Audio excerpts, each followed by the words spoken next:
Hi everyone, today's video will be about the breadboard. When you hear the word breadboard, you might think of this, but in electronics, this is what a breadboard looks like. Today I will give you an idea about what a breadboard does, what it's used for, and the main parts. If a breadboard isn't for chopping bread, where does the name come from? The name actually comes from back in the day when electronics breadboards weren't available like they are today. People would make electronics breadboards using chopping boards from their kitchen.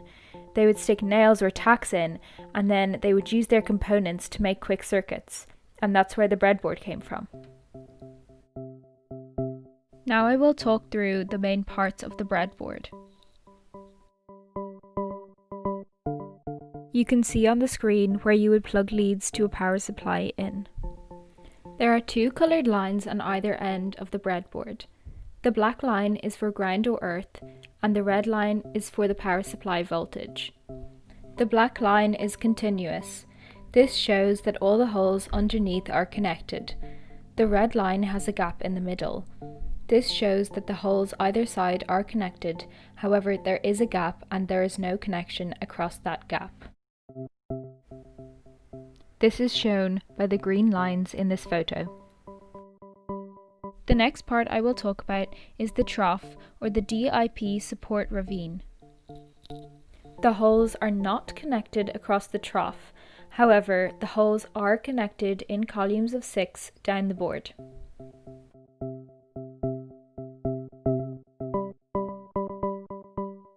DIP stands for dual inline package, and it looks like this. The DIP support ravine enables a chip to be easily put into the breadboard like this. There are two types of strips on the board, bus strips and socket strips. In this diagram, bus strips are indicated in green and socket strips are indicated in pink. A breadboard is a construction base for prototyping of electronics. It enables us to make quick circuits without soldering. Now I will show you how to set up a breadboard.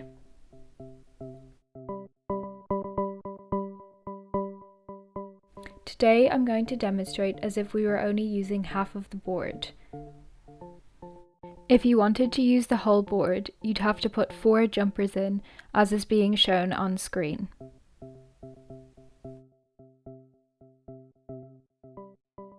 I'm going to be using 2 wires, 2 coils and a power supply to set up this breadboard.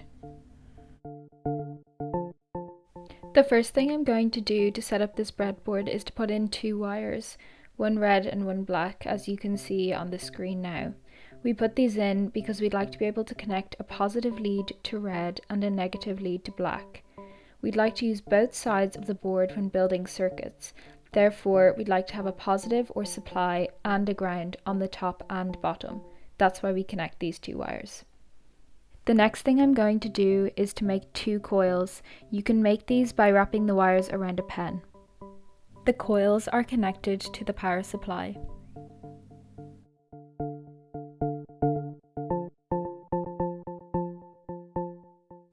Next, I'm going to put the 2 coils into the breadboard, making sure the red lines up with red and the black with black.